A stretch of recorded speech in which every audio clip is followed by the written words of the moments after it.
Today I have a very special guest. It's Ashley McGirt Adair. She's the founder and president of the Therapy Fund, which helps people who are traditionally marginalized gain access to therapy. She's a therapist, a TEDx speaker, and an author of 2 books. Today we're going to be talking about the impact of racial trauma and racism on mental health. And it's such an important conversation, so I'm very grateful for Ashley giving us some of her valuable time to be here today. Let's jump in.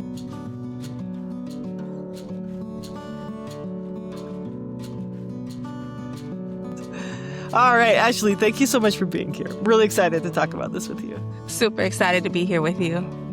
And I guess I shouldn't even say excited. It's unfortunate that we need to talk about this, but it's so important that we talk about the impact of racism on people's mental health. So grateful for your time, grateful for your work in this area, and I'm excited to highlight that on our channel. Can you just start us off? Like, how does racism impact mental health? Give us a big picture idea.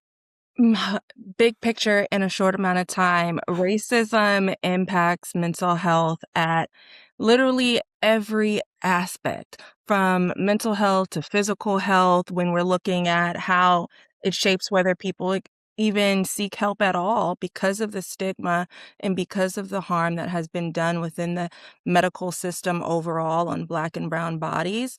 You know, when we look at the medical apartheid, lobotomies that were perfected on Native and Indigenous communities, misdiagnosis, overdiagnosis of Black folks, the way in which Black men will go into a room with the same signs and symptoms of bipolar that's expressed in a white man, and the white male will be diagnosed with bipolar, and the Black man is diagnosed with schizophrenia. And this goes back to the civil rights movement. There's a really great book on it called How Schizophrenia Became a Black Disease. And so this is how we see that it impacts care. Not only does it impact the treatment of care, but it delays access to care when we're looking at cost barriers.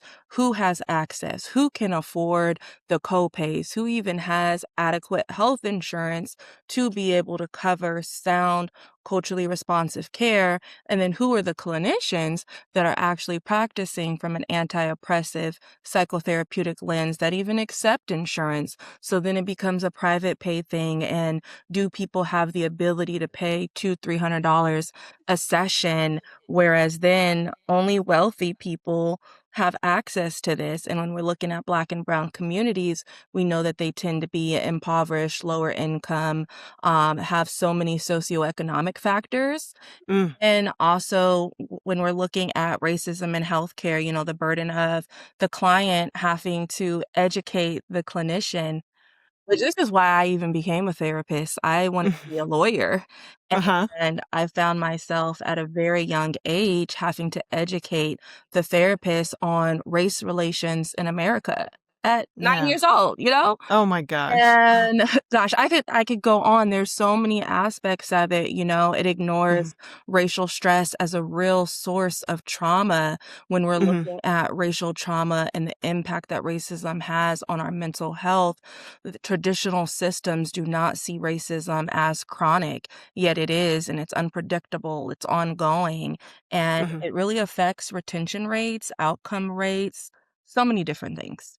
Holy cow. Yeah, such a big impact. And it's so important to understand, what is racial trauma? How does that impact the nervous system? How does that impact the stress response over time? Racial trauma is very similar to PTSD, but it differs in that racism is ongoing. Unless there's some miracle act of God or something where racism is going to end tomorrow, it is still going to happen. And it has an emotional impact, a physical impact. It's very visceral, and it shows up through hypervigilance, anxiety, exhaustion. And basically, it is the reaction that people of color experience in response to racism, whether real or perceived, whether they directly experienced it or didn't. And I say real or perceived because oftentimes as Black-bodied, brown-bodied individuals, we question, did this happen because of my race? I got a hoodie on right now. It's early. I'm tired. So I hopped on. And will I be treated or followed around a store because I have a hoodie on? Will I be gunned down in my neighborhood like Trayvon Martin because I have a hoodie on? And, so we question, and it's like, did this really happen? Is it real? Is it perceived? I think it might be because this happened. And we also know whether I dress up, harm still happens. When you look at photos of lynchings, these men and women were in three-piece suits. They were in their Sunday's best. So it doesn't matter whether we have a hoodie on or whether we are dressed to the nines, we still experience this harm, and that is racial trauma. And then it's also secondary when we talk about vicarious trauma. If you hear about it, you see about it, you see these things on the news, or it happened to your neighbor. Your neighbor just experienced this atrocity because of how they look, or your neighbor has a vulgar slogan sign painted across their garage, and you have to see that, and you're part of that community. So it still impacts you, even though maybe that wasn't your home, or maybe you didn't know the person, but you heard about it, and that stores itself within your body.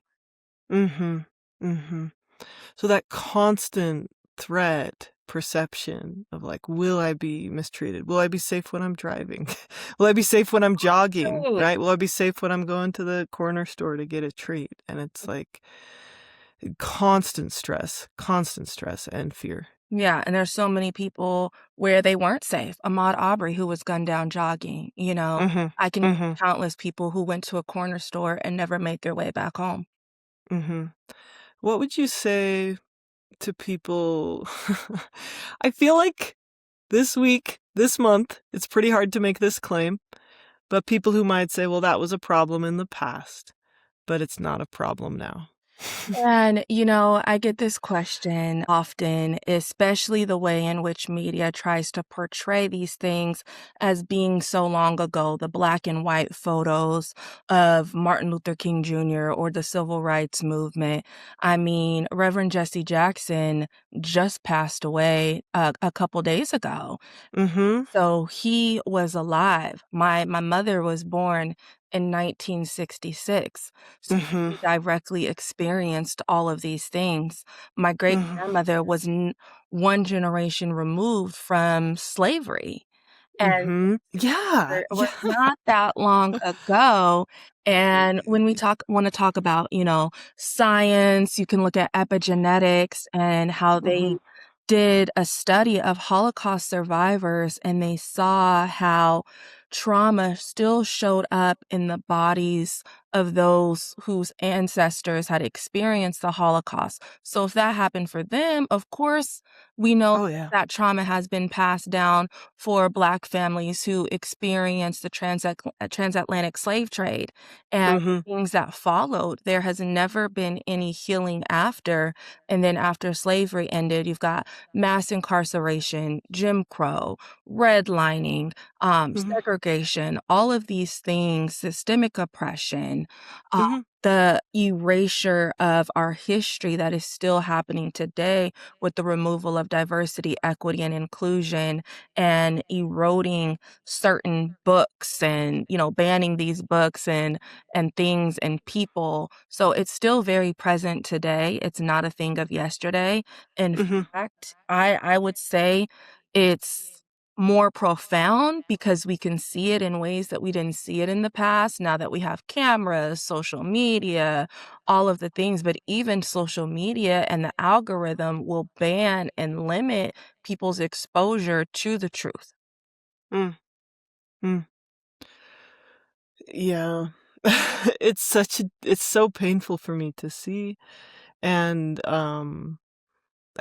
even I, I've attended some training. I've certainly tried to familiarize myself with understanding the impacts of racism, but I still feel like pretty inadequate at addressing it, at really understanding what the experience is like for people of the global majority who have Yeah. been traditionally called minorities, and it's so painful for me to see the current political climate that seems to be like there are certainly aspects of the current political climate in the United States that are blatantly racist. That's some people are actively calling out, like on both sides of the aisle.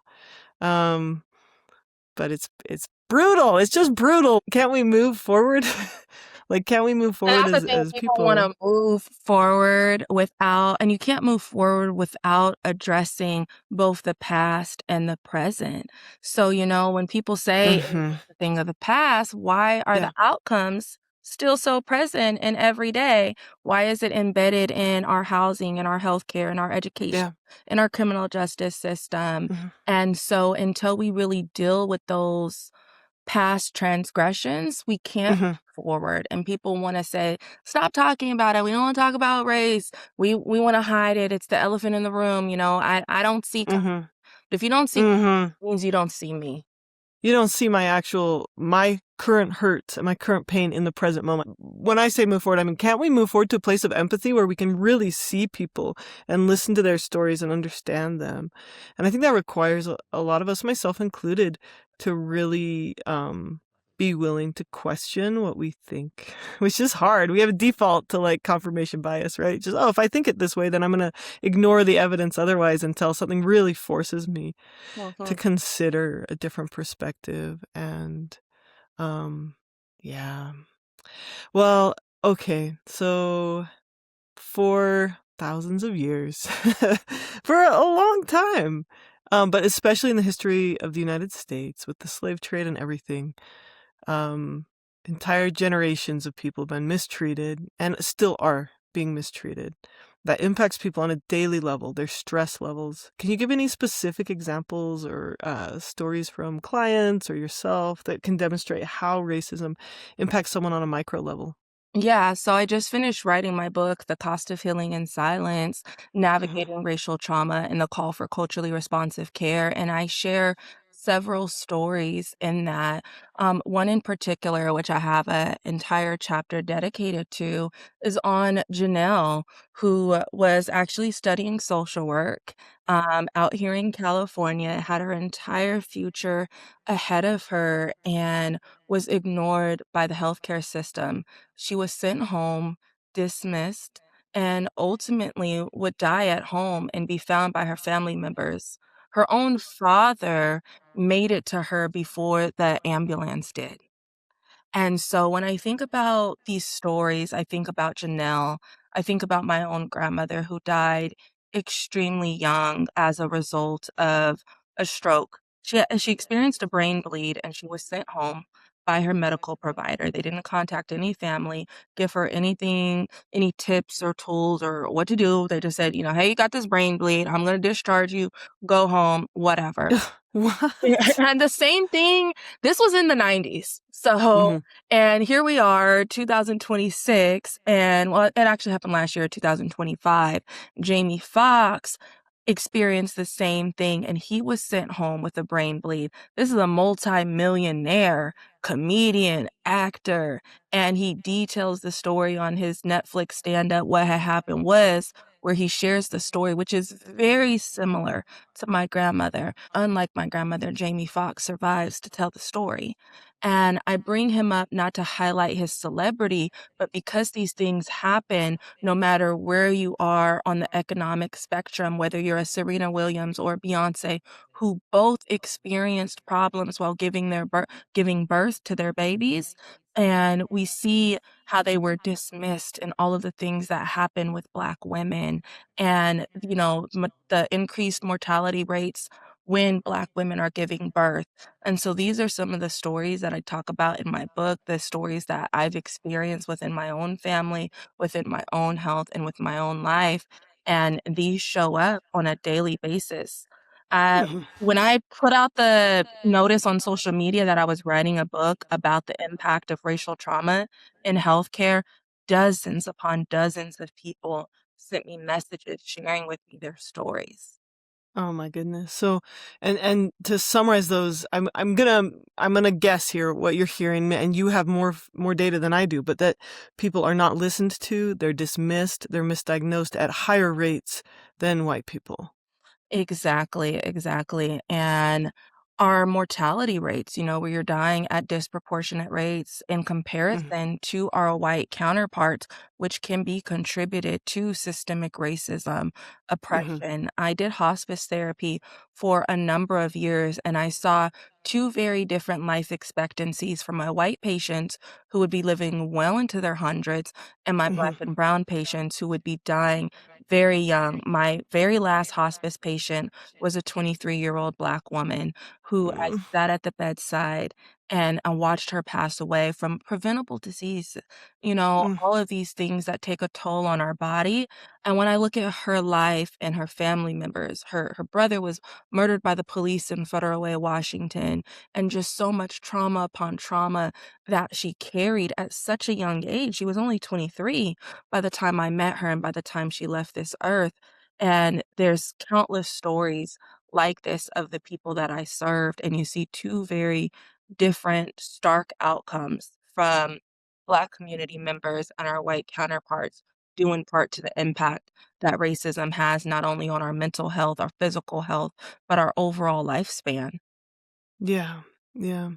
I even saw something the other day where um they just recently, like the Dermatology Society, whoever, just barely released like a how to identify skin cancer in black skin. Mm. And it's like 2025. They're like finally like, oh, by the way, like this is what these skin disorders look like on black people. Because all the training that people and doctors have been given for like hundreds of years is just with white skin. And that's it. Like people were just not trained on treating this huge percentage of the population. I mean, just recently in 2020, during the whole Black Lives Matter movement, George Floyd, is the first time we got brown Band-Aids. So my entire life, I did not have wound care that matched Mhm. my skin. Mm. And when I was 18, 19 years old, I went to Thailand for the first time. And I think it was probably mosquito bites, scratching myself till I bled. Those dang mosquitoes. Oh, bad. And I needed a Band-Aid, and I went to the store, the corner store, and the Band-Aids were dark. They had a variety of shades, and that was the very first time in my life I ever had a Band-Aid that matched my complexion. Mm. And, that wasn't brought up to the mainstream until 2020 when we had this global pandemic with exacerbated racial stressors. So when we're talking about these things that are just now being addressed, the thing as very simple as a Band-Aid that never matched dark skin. Mm. I had to Mhm. wear pale complexion, lighter tone Band-Aids until I went to Thailand and now present day where they're available. Well, people might think, "Oh, that's such a small thing, like, you shouldn't worry about it," but that messaging over and over and over again says, like, "You're not the default. You're different. Like, the world is made for white folk, and you just don't fit that," or something, right? Yeah, and it can be devastating, especially for a small child. And, Mhm. I remember just like falling around, getting bruises, all kind of things, just playing outside and having this thing that really stood out. And then it brings more attention to yourself. First, the Band-Aid that I had in Thailand, you couldn't even tell. Yeah. It's crazy. I think in America we like to think we have things pretty much figured out, and then like it's clear to see there's so many areas we still need to like really listen and learn and grow. So how would you say like racial trauma impacts identity and self-worth? And in so many ways, we see this is when you're growing up in an environment where you don't see yourself, there's a lack of representation of people who look like you in every aspect. I didn't have a Black teacher until I went to college, and that's because I went to a historically Black college and university. Aside from Mhm. who was a teacher for over 25 years. She, Mhm. she taught me in many ways, but in my actual education system, elementary, middle, high school, I never once had a Black teacher until I went to college. And that does Mhm. something to your psyche. If you don't see Yeah. yourself in these roles, I told you earlier I actually wanted to be a lawyer, and that's because the first Black lawyer I saw was Johnny Cochran.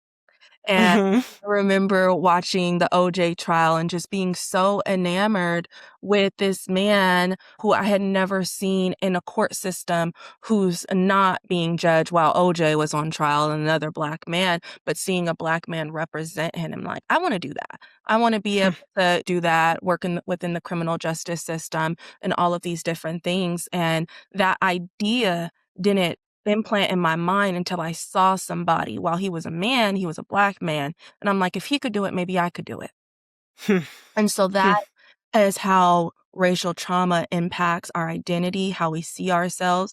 That's why we see a lot of internalized oppression, a lot of folks who may be Black or brown and they hate themselves and they uphold systems of white supremacy because they haven't been taught to love themselves.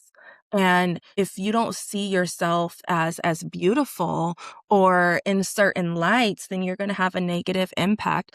There's a really good book I actually have, What the Children Told Us, which talks about the history of the doll studies with Kenneth and Mammy Clark, where they actually take two dolls, a Black doll and a white doll, and they show it to children and they ask them, who's smarter, who's prettier. They ask, certain questions that attribute positive things and negative things. And everyone points to the white doll as smarter, prettier, even the Black kids.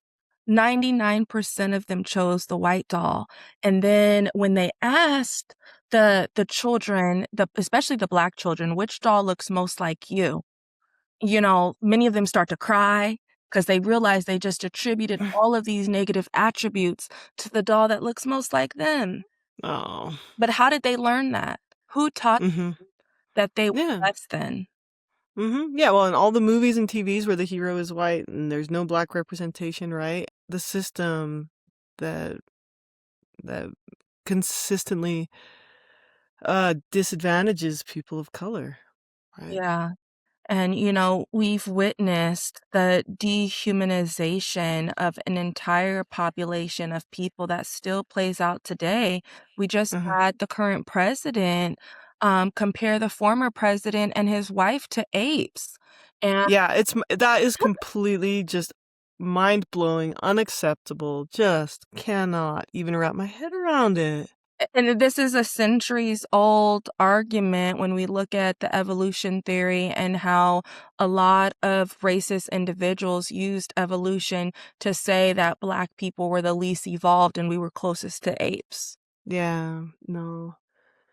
Oh, yeah, it's just unacceptable. It's completely unacceptable.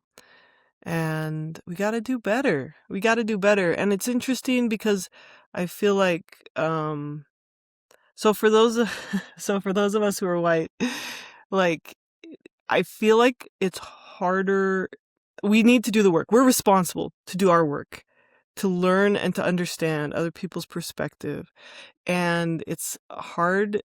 I'm not trying to say like we're disadvantaged. I'm saying like it takes a lot of intentional effort to do this work. And so like I went to a high school, had 1,500 kids in 3 grades, so 500 kids per grade. We had one Black kid in my high school, and he was in an adoptive family, so he had white parents. Mm-hmm. And I just did not get the opportunity to hang out with a lot of Black folk. There were quite a few Latinos in my school, but I just feel like, do you have recommendations? It's not your job to educate us, but please do, Well, if you're you can willing. start with reading my book. My book is Uh-huh. the perfect start that really helps people move from awareness to healing and having the education and understanding, especially if you're a clinician. But it's written for everyone, not just mental health professionals. And I write it from 2 different lenses, and I actually have reflection prompts and tools and tips for both the everyday person just living through this thing called life, as well as therapists who actually may be treating and eventually encounter people of color. I understand some people, they operate in a bubble and they may not ever actually experience working with Black or brown folks. But in the event that you do, so that you have the skills to truly be culturally responsive. And Mhm. I understand the privilege that I carry and my ability to travel. I've been to over 60 different countries.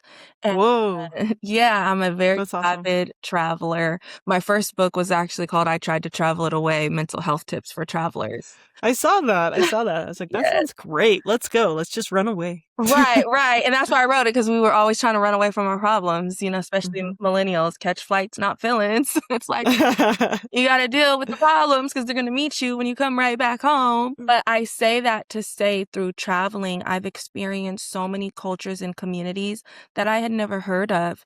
Me and my husband, we went to Honduras, a small area over there called Roatan, a small island off of Honduras. And I learned about the Garifuna people. I had never in my life heard of them. And it's a group of Africans who migrated freely. They chose to move on their own, not through enslavement. And they built this community on the Isle of Punta Gorda, and they kept their traditions, their food, their language, and they are revered. They're very, very dark skinned over there. They speak both Spanish and their other language.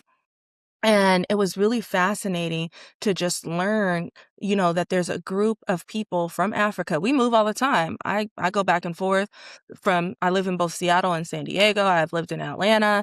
And, it wasn't through force that I chose to leave these places. And we don't often talk about the folks in Africa who chose to just migrate or leave without a force through enslavement. Mhm. And they built this community, and I would have never heard of them or learned about them had I not been to Honduras and visited Roatan, which of course I understand the cost and the privilege of my ability to be able to travel, but you also can go to your local library. You can watch Mhm. documentaries, films, read books by people who do not look like you, and expose yourself, especially if you're in a community that looks just like you. I've been also very privileged to live in very diverse communities. I've lived in extremely white, predominantly white communities where I was the only Black person in the area. And I've also lived in communities where you've got Russians, Ethiopians, Somalians, Mhm. everywhere. Where I bought my first home, it was literally labeled the most diverse small town in the entire United States. Wow. And it was like That's we awesome. called it a mini United Nations. So there Mhm. was That's everybody there. cool. Yeah. Well, my kid's school is a DLI school, so we have, I think it's got to be at least 45% minority, um, where we've got a lot of Portuguese speakers and a lot of Spanish speakers, and I love it. And we have these cultural celebrations, and my kids are learning multiple languages, and they're like just surrounded with different languages and different cultures. And I'm so grateful for that chance. I'm still in Utah, where we are predominantly white, but I'm grateful that my kids get that chance to be diverse. But yeah, for me, when I moved to the West Bank when I was 16, my eyes were open to just like, oh, like people have completely different experiences than I do. And I think you're right, like travel, reading. This is where social media can be so terrible, is that we often just see more of what we already see. And I wish there were ways to make it a little easier for us to see other perspectives. Because I know for me, I was very humbled after George Floyd was killed. I was very humbled to read so many stories from so many people experiencing things so differently than I had. And I am embarrassed to admit it was the first time I'd ever considered that, like, I have never felt threatened by a police officer. I've never thought when I was getting pulled over that I had to be really careful or I might get shot. Like, I've never had to worry about that. And that's privilege, right? Like, that is racial privilege that I've experienced. And I'd never considered that until I just read story after story in 2020. Yeah, So, and so we have to be intentional with exposing ourselves to yeah. other cultures and communities, and you're right, we are in this real bubble with social media where it just shows you things similar to the That you already that you believe. already know. Yeah. So, okay. So exposing ourselves to new cultures, taking the time to go out of your way, read books, read stories, read experiences, watch other people's stories. For those who have experienced, racist abuse or racial trauma, can you outline some steps for healing, or maybe healing isn't the right word, making steps toward action or mental health improvement? I'll answer both of those things because there's two very different steps to both healing and to the action. So the step Yeah. toward healing is, one, naming it. We start here having these conversations, naming the experience. Racism is a very real present thing that's happening. It's not a thing of the past. Just because it may not impact you directly does not mean it's not impacting your neighbor or someone else in a community maybe not too far from you.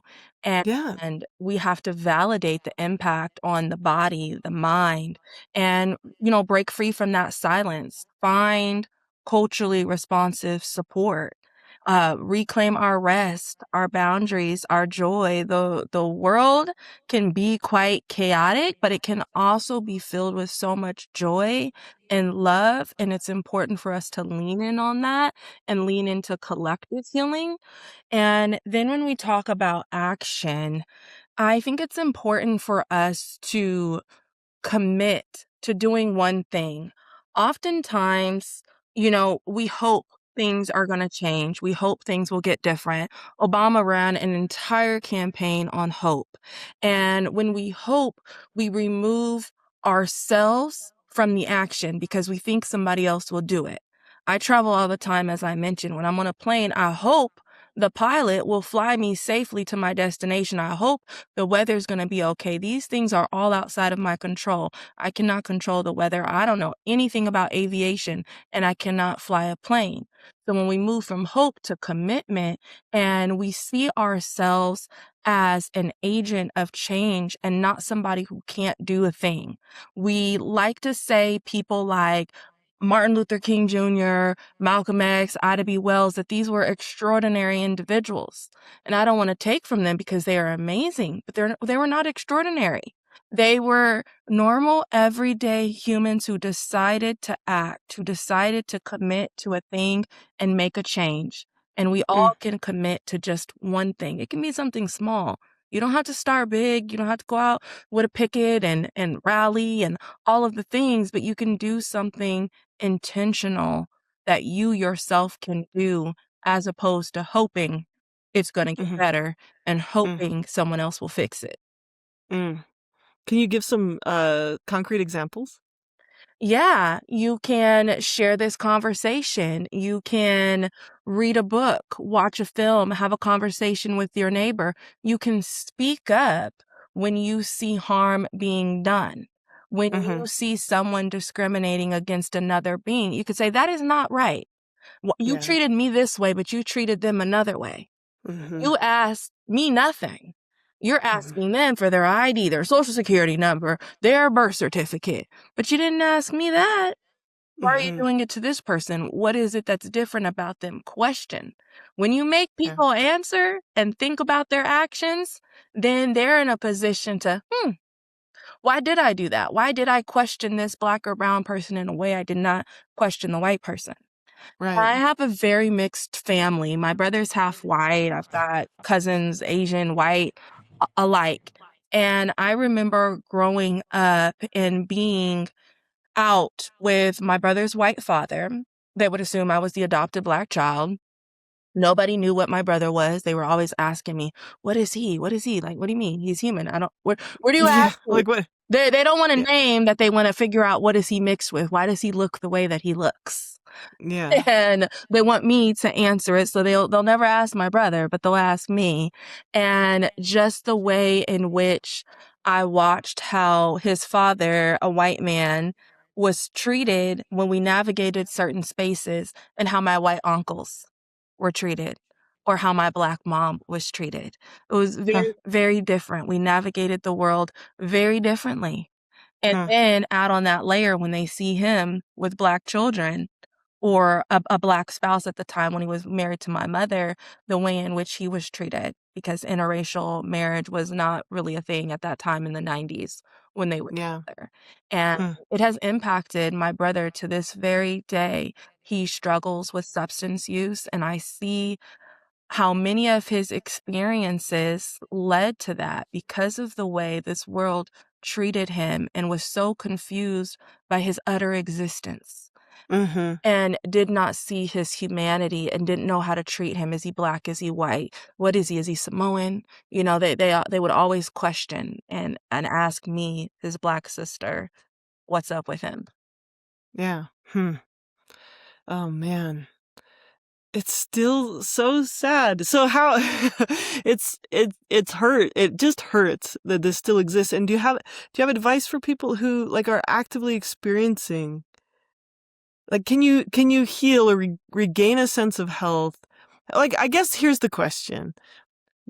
For those of us just watching the news and seeing how like painful the world is and our country is right now, like, what do you do about it? Like, what do you encourage people to do if it's not putting their head in the sand? Mhm. Like, what is it? What do we do about this? Well, one, limit your dose of exposure. You don't Yeah. have to consume everything. You don't have to watch every video.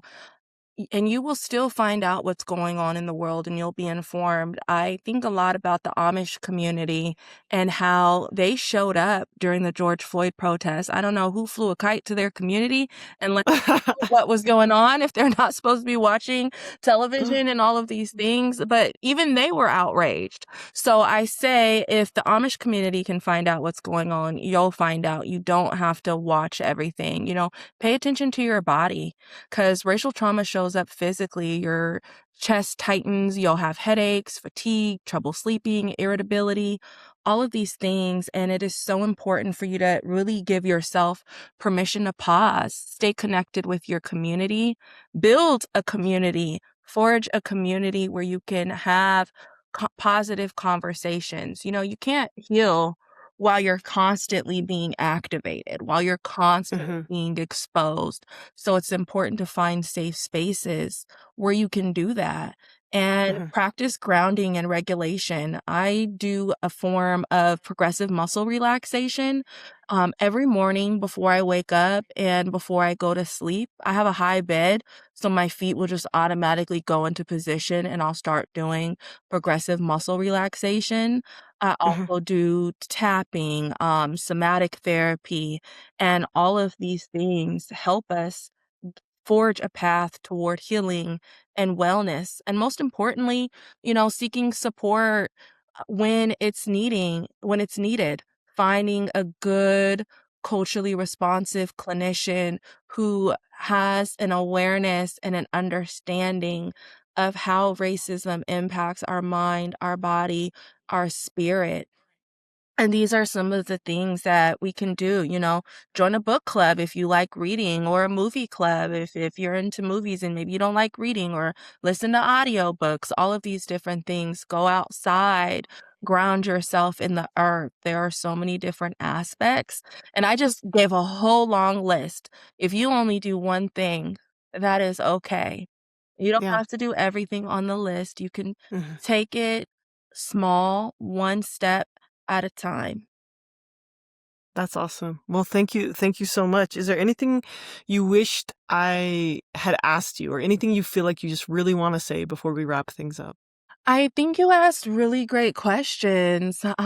Let's see. If you are curious and interested in learning more about these things, I would also share that I host an annual Reclaiming Wellness conference every July during BIPOC Mental Health Awareness Month. It's the only one on the entire West Coast that is dedicated toward improving mental health outcomes for Uh, communities of color. If you're a clinician, you can get continuing education credits. If oh, you are cool. a community member, you're welcome just to come and learn about some of these things. So that's really important. I also founded the Therapy Fund Foundation, an organization that's dedicated toward eliminating barriers to healing.